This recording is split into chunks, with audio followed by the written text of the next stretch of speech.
सौभाग्यवती सिंधुताई कैलास गारे मतदारांना संबोधित करते.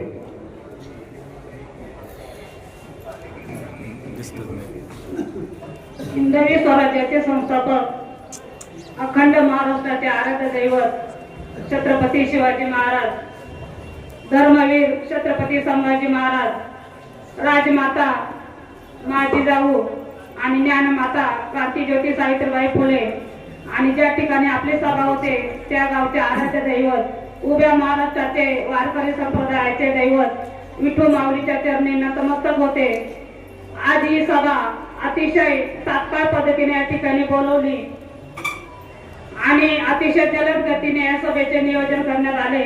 रात्री 2 वाजेपर्यंत दादा आणि आम्ही सोबतच होतो. दादांनी शब्द दिला की मी उद्या येतो, आपली सभा या ठिकाणी झालीच पाहिजे आणि अतिशय जलद गतीने मोबाईलद्वारे आम्ही मतदारांशी संपर्क साधला आणि या सभेचं नियोजन केलं.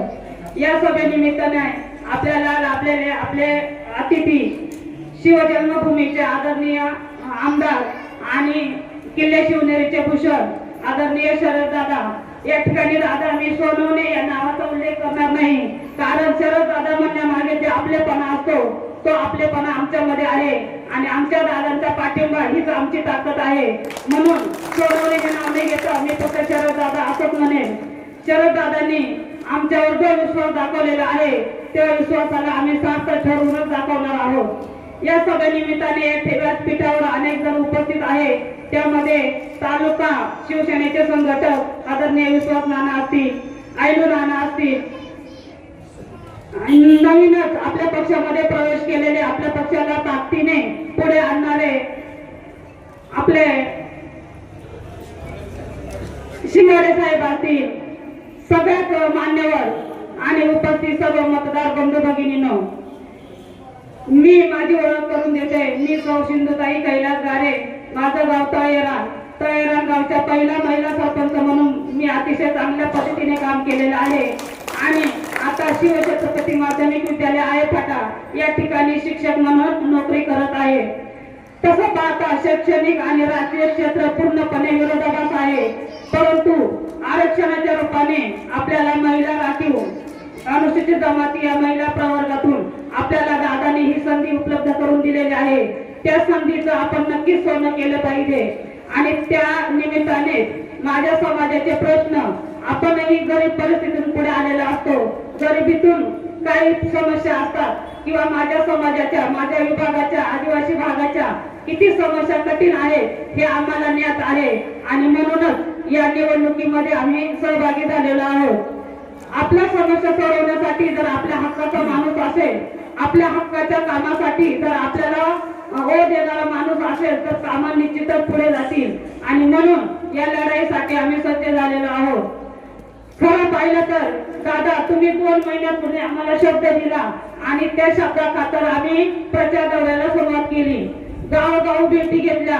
का भेटी घेतल्या तर आपल्याला ज्या भागाचं नेतृत्व करायचे, ज्या भागाचं प्रतिनिधित्व करायचे त्या मतदारसंघामध्ये जाऊन मतदारांशी संपर्क साधून त्यांच्याशी सखोलपणे चर्चा करून त्यांच्या अडीअडचणी सोडवून त्यांना आपलं व्हिजन पुढचं सांगून आम्ही त्यांच्याशी संवाद साधत आहोत आणि दादा खरोखर अभिमान वाटतो. इतका उत्कृष्ट प्रतिसाद आम्हाला भेटत आहे, इतकं भरभरून आशीर्वाद आम्हाला त्या ठिकाणी भेटत आहे की खरं सांगायचं तर अर्धी लढाई आम्ही त्या ठिकाणी जिंकलेली आहे.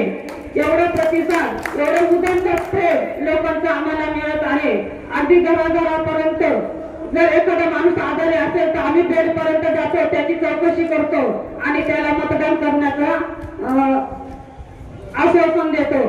या ठिकाणी दादा मी एक सांगेन की आमचा ग्रामीण भाग अनेक वर्षापासून अनेक प्रश्नांसाठी वंचित आहे, तर हे प्रश्न सोडवण्याचं आपल्या माध्यमातून आपल्या आदिवासी भागाला एक प्रकारची संधी उपलब्ध झालेली आहे. म्हणून या संधीचं आपण सोनं केलं पाहिजे आणि आपल्या भागाचं नंदनवन कसं होईल यासाठी तुम्ही सर्वांनी येत्या 7 तारखेला धनुष्यबाण चिन्ह समोरील बटन दाबून आम्हा तिन्ही उमेदवारांना भरघोस मताने विजयी कराल आणि आम्हाला तुमची सेवा करण्याची संधी उपलब्ध करून द्याल.